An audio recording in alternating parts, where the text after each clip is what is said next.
For us, home means everything, which is why we're offering more options that make buying your first home easier and more affordable. No matter where you are on your home ownership journey, round the corner to LoanDepot.com and let us help get you home. That's LoanDepot.com. We're on deck ready to hit it out of the home ownership park for you. Call for cost information and conditions. Equal housing lender. Licensed in all 50 states. NMLC ID number 174475.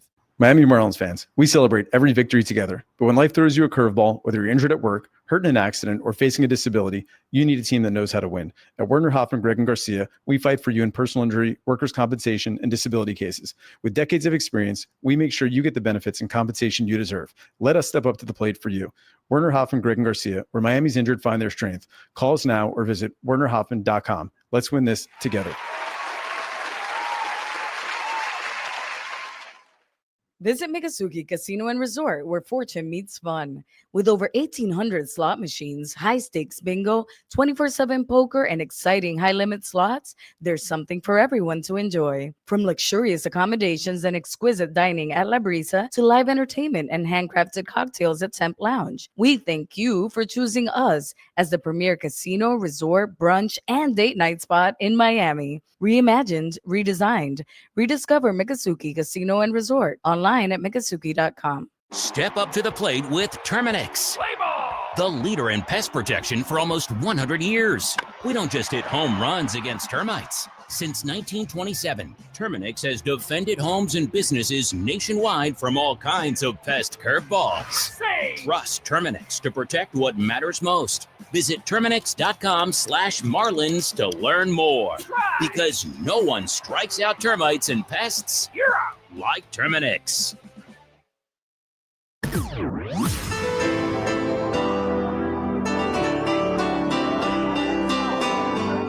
Thanks for listening to Miami Marlins Baseball.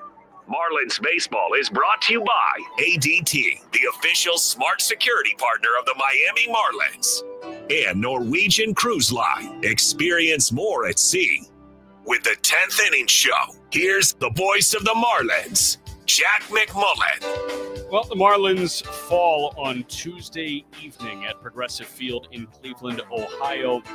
4-3, the final score. The Guardians get the win over the Marlins in Game 1 of this 3-game set, and the going gets maybe even tougher moving forward. You get Gavin Williams tomorrow, who took a no-hitter into the 9th inning in New York against the Mets last time out, and then you get Tanner Bybee, who was pitching like an ace last year. ERA does not indicate that this year, but the stuff is still very sharp.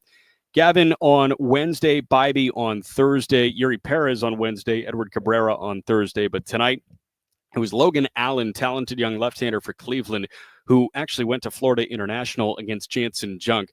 Junk was tagged for 2 first-inning homers. Jose Ramirez, Kyle Manzardo, the 2 best hitters in this lineup, went back-to-back in the first inning. Brian Rocchio ended up slapping an RBI single to make it 3-0 in the bottom of the second. But the Marlins got them all back in a bunch in the 5th.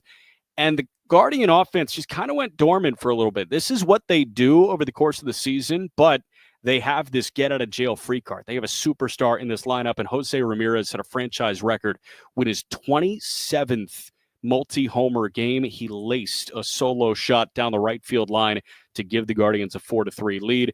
Emmanuel Clase is on the restricted list because of an ongoing investigation into him. Cade Smith has assumed that closer role from the all-star Clase, and Cade Smith has not missed a beat. He went 4 up and 4 down. It wasn't a save because they took the lead when he was in the contest, so it was a win for Cade Smith. But for the Marlins, they were pesky offensively. I think that was the huge takeaway today. They drew 7 walks as a team in this one. They punched out 7 times. 7 walks was excellent. Logan Allen walked 4. He hit a batter as the Guardian starter, and then Nick Enright walked 2. This was a gritty ball game offensively from the Marlins, and unfortunately, they just could not plate that all-important 4th run in this one. So that was really the overarching takeaway in this ball game. When we come back, we'll give you a listen to the highlights here. 10th Inning Show continues next on the Marlins Radio Network. You needed some more production, and then you turned it into guys who are going to be now producing when you need them to. 1-0 pitch. Augustine lines into right field. That's in on a hop for a base hit. X rounding third. He's coming home. White's throw going to the plate. A little bit offline and just a touch late. And X comes in to score standing up from second. With two men gone, it's an RBI single for Agustin Ramirez, and the Marlins on the board again. It's 6-2 in the top of the fourth. Opposite of Texas's concern with him. They thought that he was going to be in an insane amount of pain. Yeah. Pitch to X. That one stung. Past the dive of the second baseman. Albies into right center for a base hit. Myers will score from second base, no problem.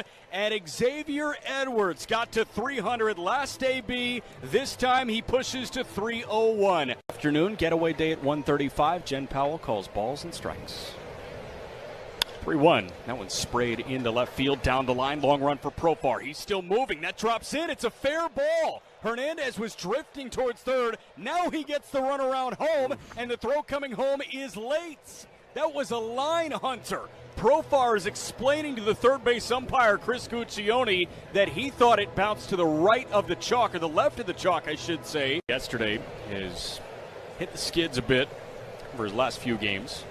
And the 1-2, that one cracked into right center. That is in for a base hit. That's going to keep on rolling for a while. Marcy around third. He comes in to score, and that's Major League RBI number 2 on hit number 3 from Troy Johnston.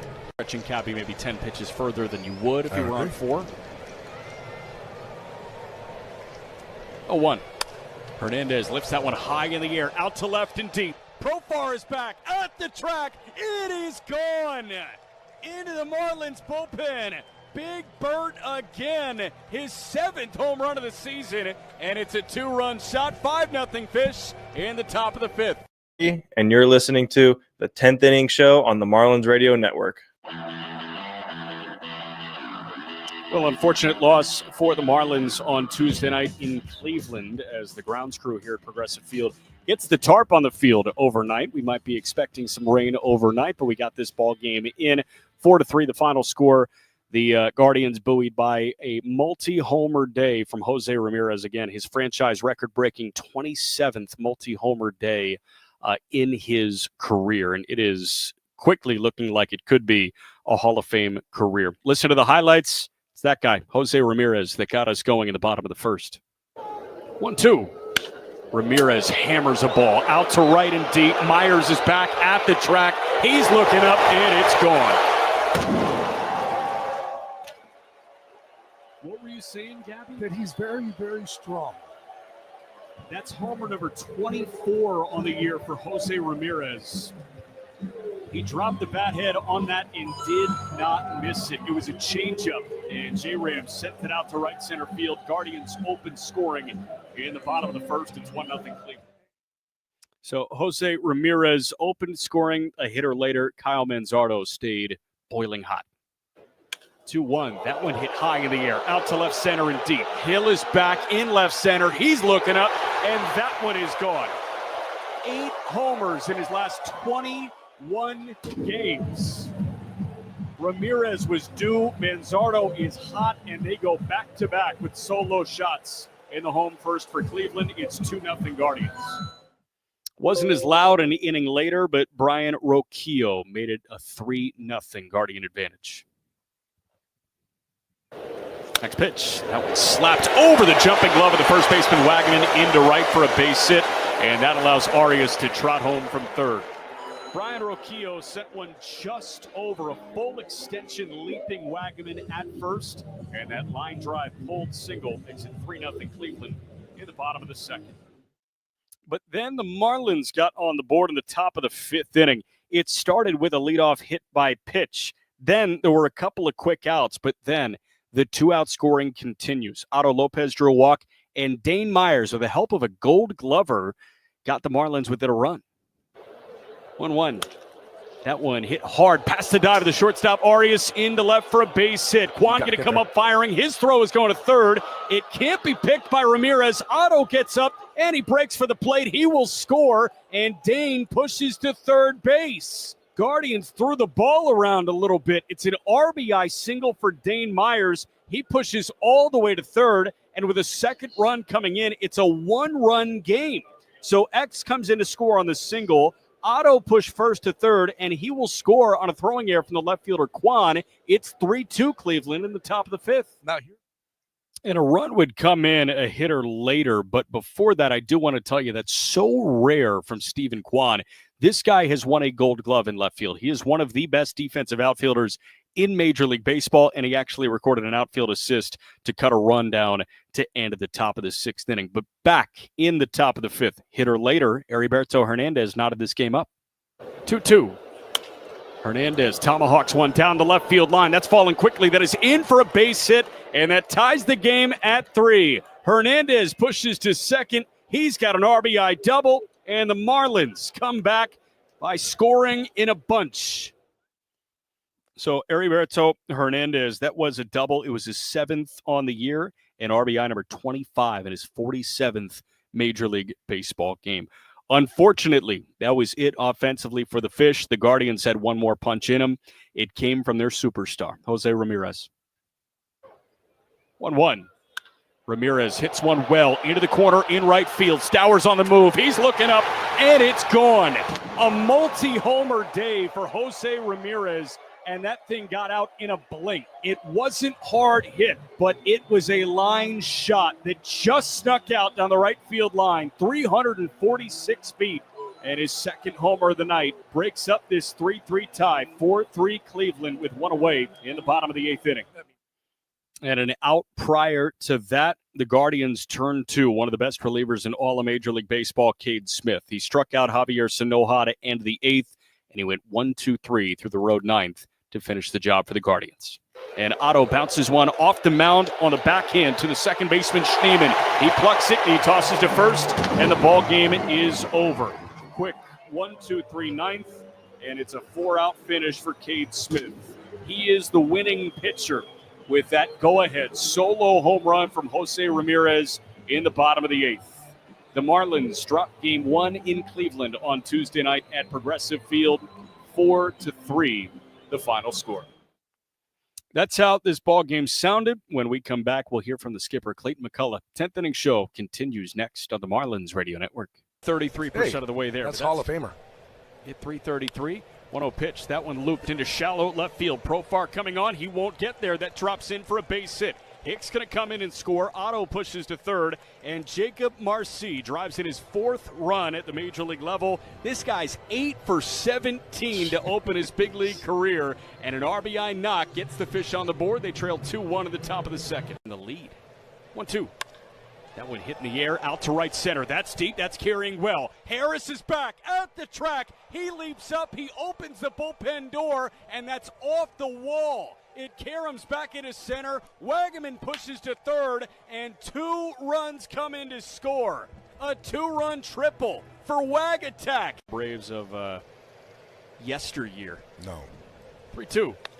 That one hit well, out to right and deep, down the line. White on the move. He's looking up, and it's gone. Into the chop house, Graham Pauley. Back-to-back days with a homer. He's got 3 now as a Marlin, and this is a 5-run second.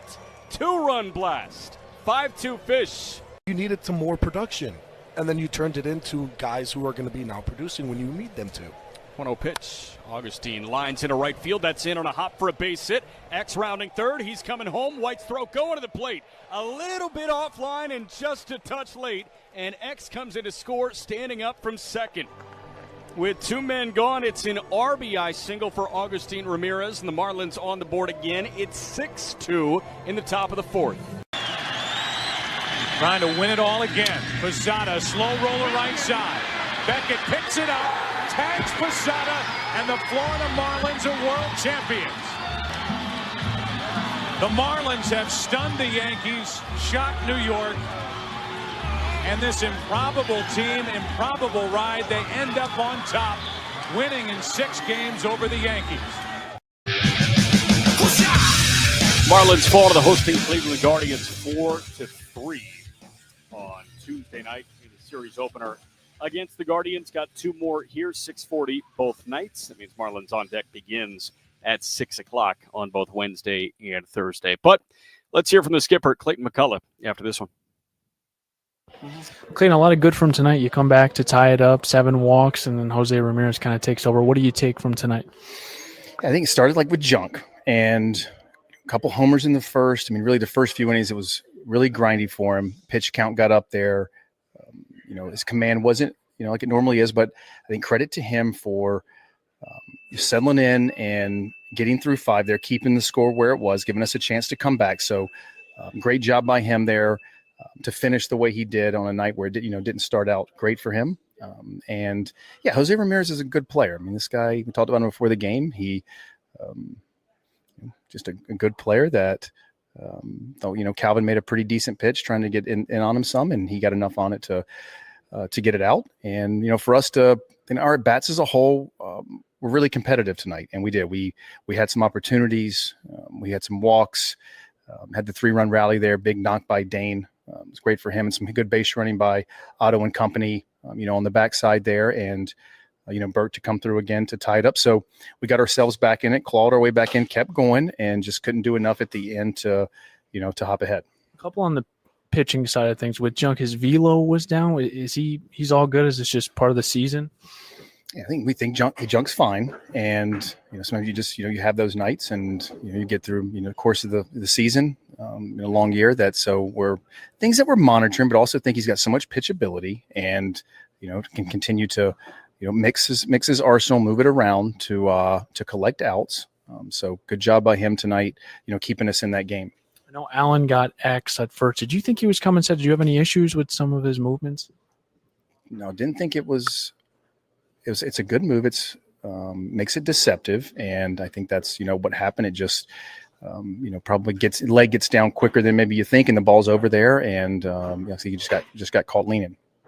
This current stretch, you guys play clean baseball tonight, but is this a matter of one pitch or like one play maybe sometimes determining you guys are ending up on this end of things?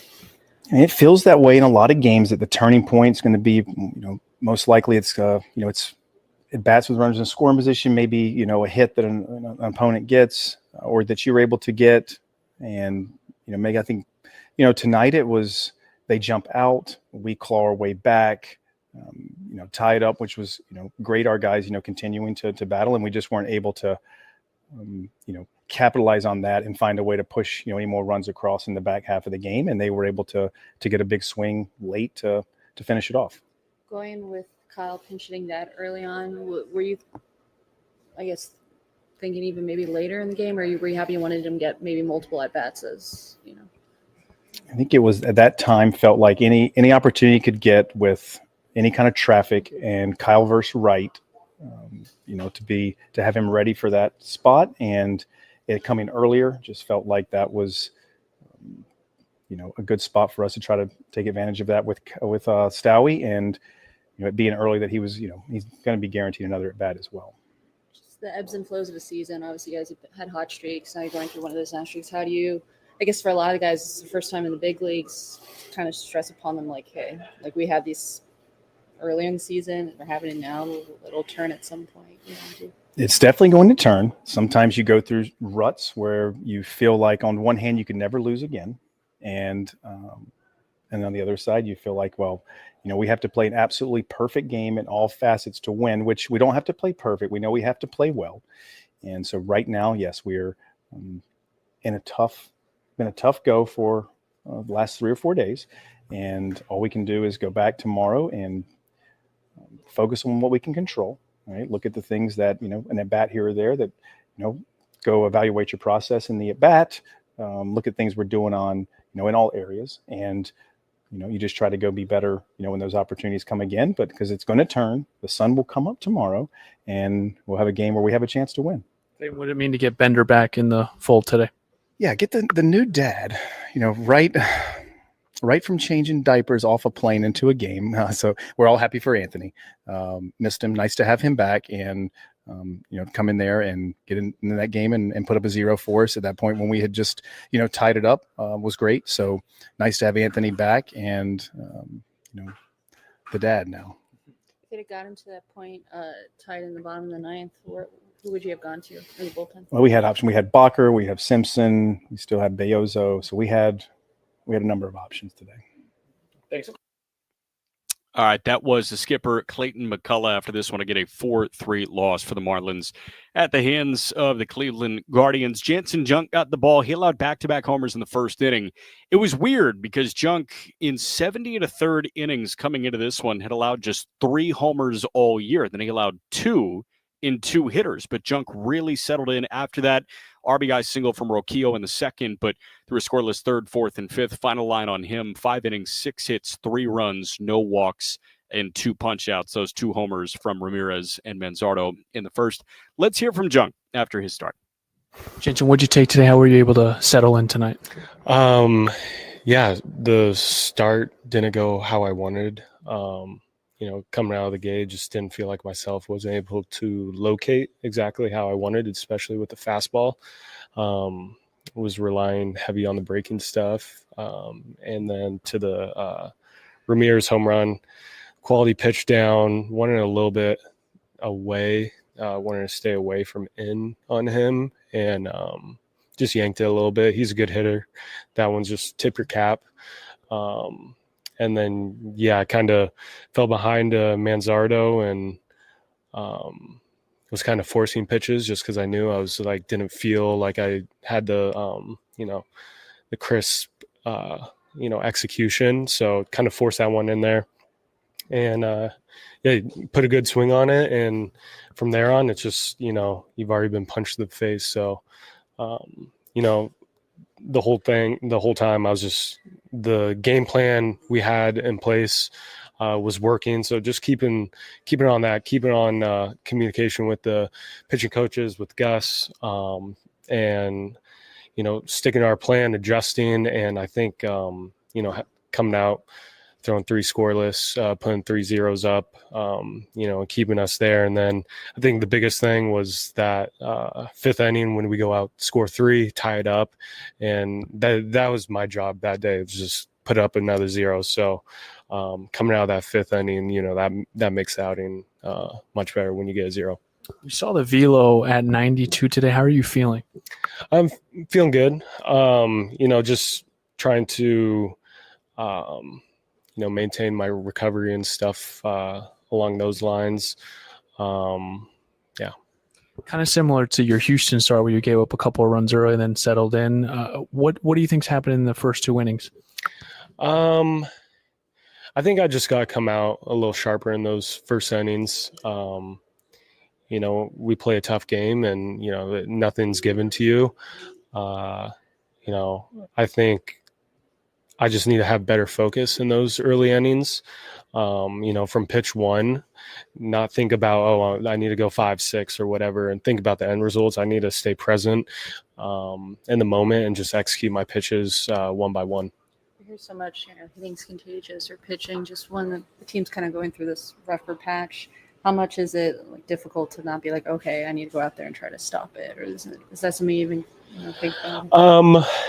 Yeah, it is tough. I mean, especially, when you overthink things, that's, tends to negative results. When you try too hard, I've been victim of that in the past where you try too hard for, a specific pitch or, want an AB and it kind of gets away from you just because you won so much. You kind of get out of, that focus and that present mindset, and you kind of think about external outcomes or results. So, I think for me, the best thing is just staying present.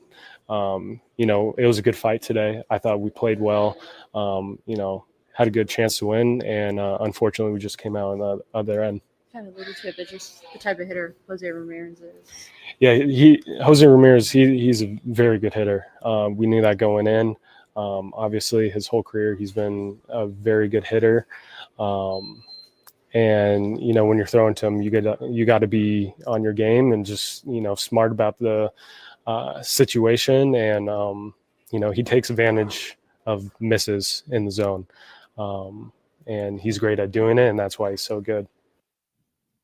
All right, that was Jansen Junk after his start. Again, he went 5 innings, a 3-run ball. 2 of those came on back-to-back homers in the first. We will step aside. We'll come back, preview tomorrow's matchup next. 10th Inning Show concludes on the Marlins Radio Network.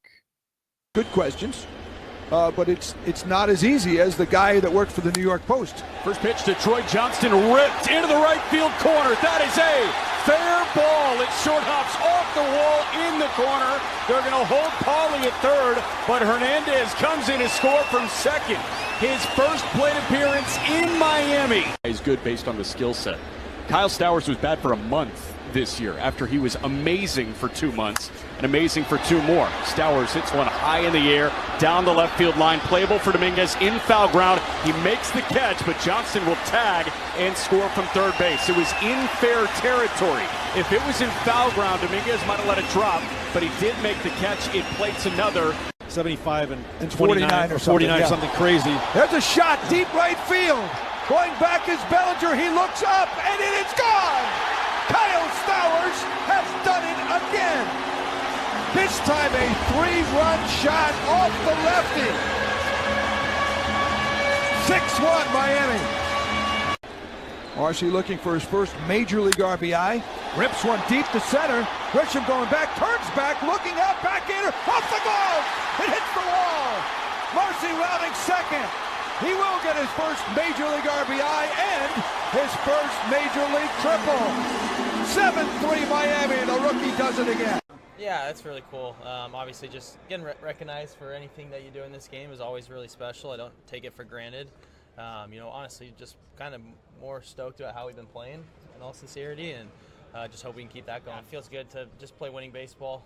What we've done the last couple months, I think, is just kind of take things one day at a time, kind of flush the previous day regardless of whether it was good or bad. And, what great teams do is they prepare to win every day. It's not always just about, winning, it's preparing to win. And that's what we've done a really good job of, and just kind of responding to the game. And I think that's what we... All right, 10th inning show is wrapping up now after the Marlins fall 4-3 to the Cleveland Guardians at Progressive Field in Cleveland, Ohio. Coming up tomorrow, same time, same place, 6:40 first pitch. It'll be Yuri Perez getting the ball for the Marlins, 4-3 with a 3.25 ERA against Gavin Williams. He makes his 24th start on the year. Former East Carolina Pirates, 7-4 with a 3.17 ERA. He has been very good this year, and he's coming off of the start of a lifetime. He took a no-hitter into the 9th in Queens. Juan Soto clipped him for a solo shot to break up the no-hitter with one away in the bottom of the 9th inning. So Gavin Williams and Yuri Perez tomorrow in a battle of excellent fastballs. 6:40 first pitch. Our coverage begins with Marlins on deck at 6 o'clock sharp. Huge thank you to Ahmed Jordan in studio for Steven Strom, for Gabby Sanchez. I'm Jack McMullen saying so long from Progressive Field. Again, the final score, Marlins fall to the hosting Cleveland Guardians 4-3. This has been a presentation of Miami Marlins baseball on the Marlins Radio Network. Number 1 on your car radio preset and the new and improved iHeartRadio app. WINCA Miami.